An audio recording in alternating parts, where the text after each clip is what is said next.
आदमी ने सफेद नाविक की चेतावनी को अनसुना कर दिया, समुद्र में तैरने के लिए कूद पड़ा। एक ऑफिसर ने यह देख लिया, तुरंत फास्टेस्ट स्विमर को आदेश दे दिया, उसे वापस लाओ, क्योंकि इस अमेरिकन वॉरशिप पर काले नाविकों को समुद्र में तैरने की मनाही थी। वे सिर्फ खड़े खड़े सफेद नाविकों का मजा देख सकते थे। लेकिन इस आदमी ने नियम तोड़ दिया था। खतरे को भांप कर उसने रफ्तार बढ़ा दी, सफेद नाविक को पीछे छोड़ दिया। डेक पर खड़े सारे काले नाविक उसके लिए जोर जोर से चीयर करने लगे। कैप्टन ने सब देख लिया। उसकी स्विमिंग टैलेंट और हिम्मत देखकर उसे नेवल एकेडमी की सिफारिश कर दी। इसी तरह काल एकेडमी का पहला काला स्टूडेंट बन गया। लेकिन कैंपस पर कदम रखते ही सफेद क्लासमेट्स ने उसे तिरस्कार से देखा। पहली रात एक इंस्ट्रक्टर ने जानबूझकर उस पर पानी फेंका, स्पेशल ट्रेनिंग का बहाना बनाकर उसे ड्रिल्स के लिए उठा लिया। फिर हाई प्रेशर वाटर होस से उसे भिगो दिया। हर तरीके से काल को ड्रॉप आउट करने पर मजबूर करने की कोशिश की, लेकिन काल ने हार नहीं मानी। एक दिन डाइविंग ड्रिल के दौरान एक नाविक की ऑक्सीजन लाइन फंस गई। उसकी जान खतरे में थी। उस क्रिटिकल मोमेंट में सिर्फ काल आगे बढ़ा। जान मौत के इस मोड़ पर उसने अपनी ऑक्सीजन लाइन साथी को दे दी। साथी बच गया। लेकिन अगले दिन इंस्ट्रक्टर ने मेडल ऑफ ऑनर उस सफेद नाविक को दे दिया जिसने अपने साथी को छोड़ दिया था। इस अन्याय को देखकर काल शांति से चला गया। उसकी शांति और गरिमा देखकर मेडल पाने वाला सफेद नाविक शर्मिंदा हो गया। फाइनल इवैल्यूएशन से एक रात पहले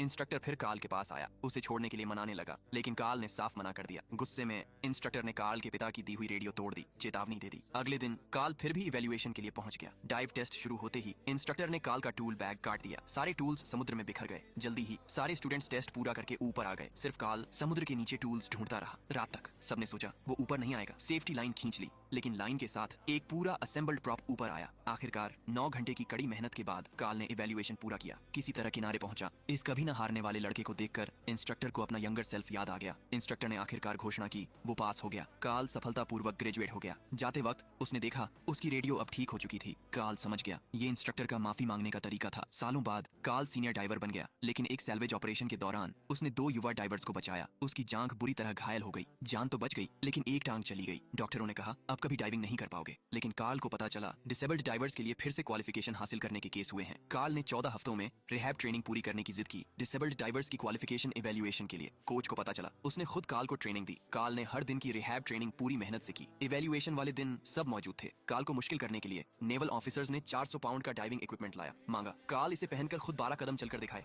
ये एलीट डाइवर्स का भी स्टैंडर्ड है। लेकिन काल मुश्किल चुनौतियों का आदी था। वो एक एक कदम आगे बढ़ा। दर्द से दांत पीस रहा था, फिर भी नहीं रुका। 8वें कदम पर सबने प्रोस्थेटिक लेग के टूटने की आवाज सुनी। उसके चेहरे पर आंसू और हताशा बहने लगी। उसी पल कोच उसके सामने आ खड़ा हुआ, पूरी राह में हौसला देता रहा। आखिरकार काल ने अपनी जिंदगी के सबसे महत्वपूर्ण 12 कदम सबके सामने पूरे कर लिए। काल की हिम्मत वहां मौजूद हर किसी को छू गई। ये फिल्म एक सच्ची कहानी पर आधारित है। अगर कहानी अच्छी लगी तो सब्सक्राइब जरूर करना।